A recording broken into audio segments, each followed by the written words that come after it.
I have never been the biggest fan of universe events. Let me rephrase that. I have never been the biggest fan of universe events that take a long time to tell, expect the audience to follow along like sheep, while putting creative limitations on other creators telling stories within the same universe. If you want to have fun with the idea that a lot of stories that are really beloved are set within the same universe, I think that's great. I mean, one of my favorite comic book characters is a guy by the name of Death's Head. The appeal of crossovers really do not escape me.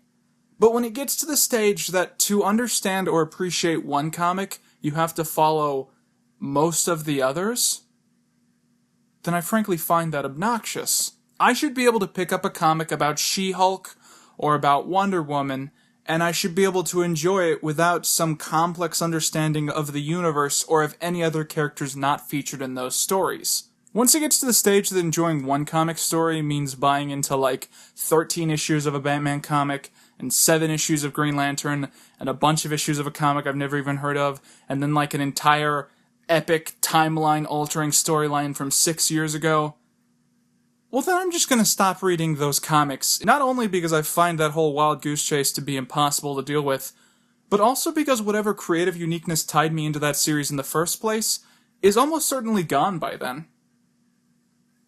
I feel like this is more distracting than I intended it to be.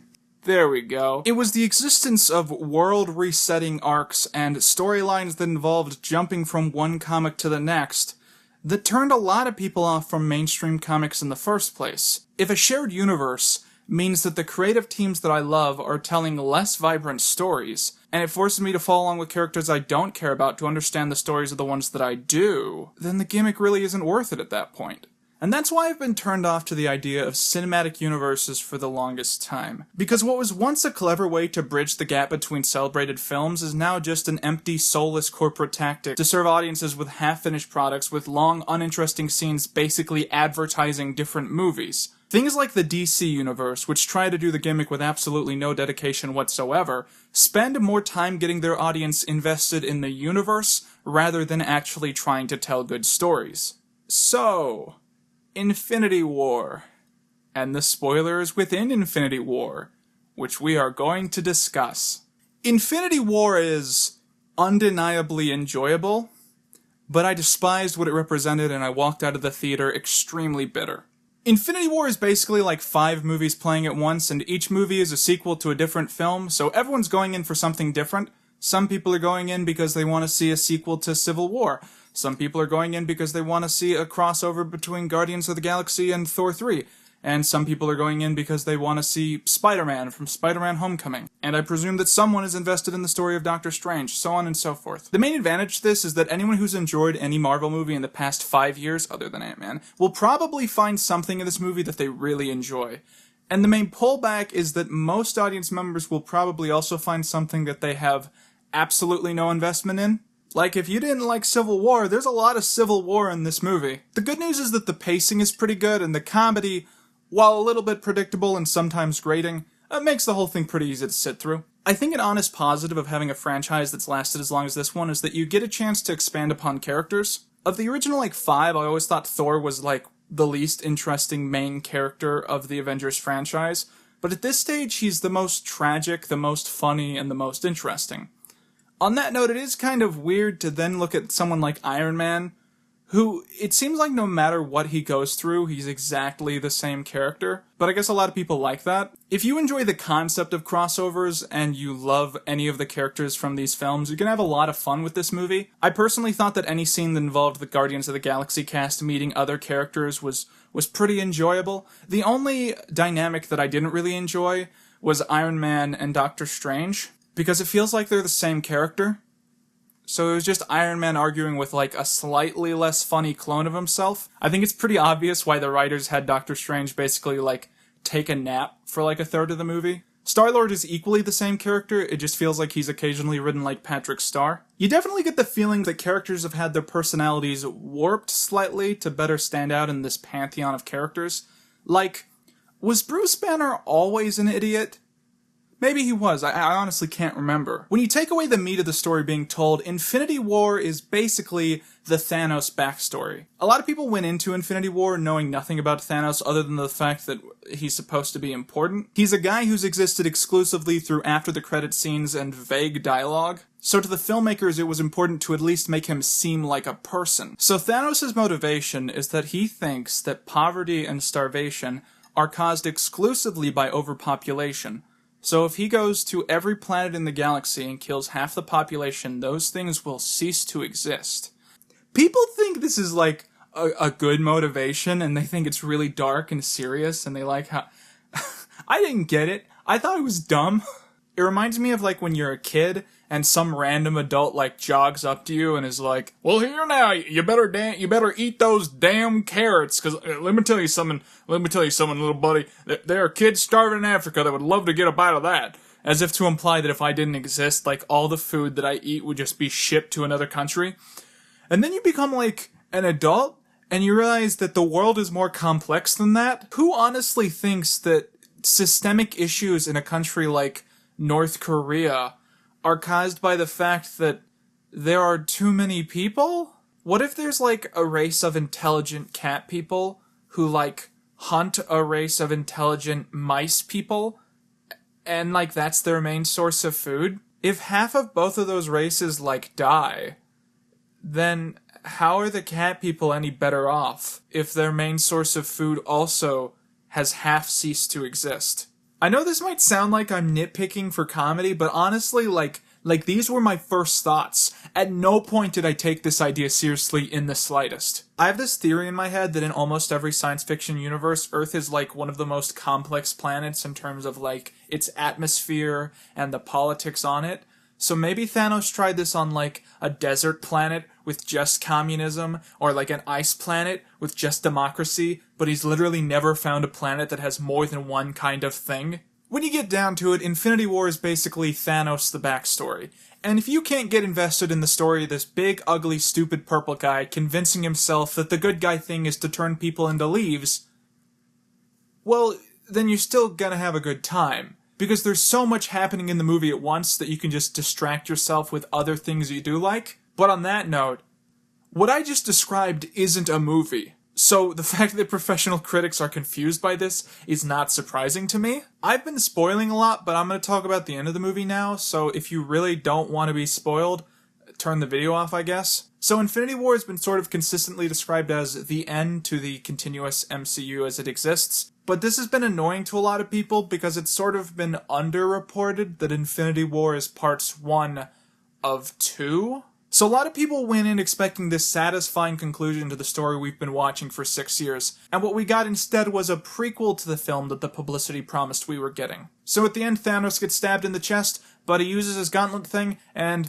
before you know it, everyone's turning into leaves. Black Panther? Leaves. Doctor Strange? Leaves. Spider-Man? Leaves. Most of the Guardians of the Galaxy cast? Leaves. Well, one of them gets thrown off a cliff. This is such a bizarre note to pause on. Everyone acts like it's dark and serious, but I was just annoyed. There's no mystery in my mind about where this is going to go. The Marvel Cinematic Universe is not going to permanently kill off Black Panther, Spider-Man, and Star-Lord. Come on guys, let's go get the Dragon Balls again. I can't wait to see a 2-hour feature that equates to the final 10 minutes of South Park the movie. Honestly, all this really does is devalue all the other deaths that also happen in this movie. Like, if Spider-Man and Black Panther are dead, but not really, then why am I supposed to take the deaths of Loki and Gamera any more seriously? If literally 50% of this universe is gone, and we all know that it's going to come back, then why does any death matter? So in theory, doing this as the end of part 1 to your 2-part film series, there's nothing wrong with that, but there are some artistic reasons I'm not fond of it. I know that all of the people killed in this movie were selectively chosen because they have no films coming out between parts 1 and 2 of Infinity War, but you have to realize that if this becomes a precedent, this is going to very quickly lead to very bizarre creative blockades, where people are going to want to work on projects, but they're going to get turned down because we killed that character in our big universe plotline. Infinity War creates this really weird gap in the superhero subgenre, where all of the fun storylines that people actually care about come across as paused for the next year, and most of the movies that are going to be coming out are set in the past. As a side tangent, it's additionally pretty awkward to think that all the characters that I actually enjoyed watching in this movie aren't going to be in the sequel. Like, oh good, the cast of Civil War survived. Awesome. So, how big is the in-universe gap between Infinity War 1 and 2 going to be? Ideally, I'd imagine that it'd be like a month, but a small part of me wants it to be like a full year, so that like in-universe people just get used to the fact that half of Earth has turned into leaves. Can you imagine a scene like, it's at like a bar, some guy's like chatting a girl up, they're really hitting it off, they head back to his place, he swings open the door, this is my fiancé, Sarah. She has been leaves. And then, like, the girl from the bar runs off to find her husband, but she's, like, moved in the past year, so she doesn't actually know where he is. And the guy from the bar is left, like, insisting to his fiancée that, like, she's been dead for a year and just didn't know. Do you think the Netflix Marvel shows are gonna be forced to acknowledge this? Is there gonna be a scene where someone's looking for Luke Cage and Daredevil and it just turns out they disintegrated? If you were a part of the team that had to make these shows, how would you even begin to explore a concept like that? Luke Cage is such a grounded, mature show, it barely even feels like the same universe. My god, are we gonna get to see how Harlem reacts to this? Did Method Man turn into leaves? The more that I think about the in-universe repercussions of this, the more that this turns from a twist into a full-on headache. Alright, so here's why this is a big issue for me. Marvel did this idea semi-coherently. I think it's a terrible concept, but I think in terms of execution, they did it as well as they could have. The fact that this movie is even watchable or enjoyable proves that the people involved are extraordinarily talented. What terrifies me is when other franchises are going to try and make really, really shitty clones of this idea. Because Infinity War is the most successful film of all time, and this is going to become a standard in film whether Marvel wants it to or not. Imagine what it's going to be like when the team that made Suicide Squad is trying to make this movie. This is going to become the latest trend in film, and these universes are going to quickly become impossible to follow. In the past 10 years, we've seen a huge growth in the success of superhero films, and Infinity War comes across like a turning point.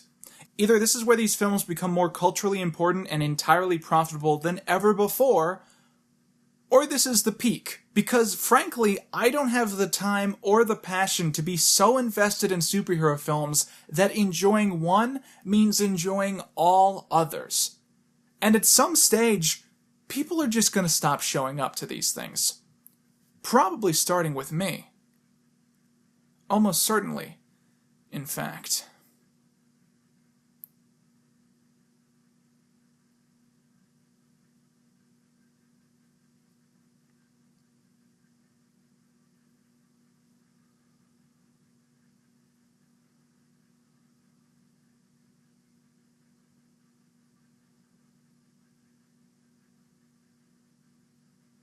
Hawkeye wasn't in this movie. I didn't notice until just now.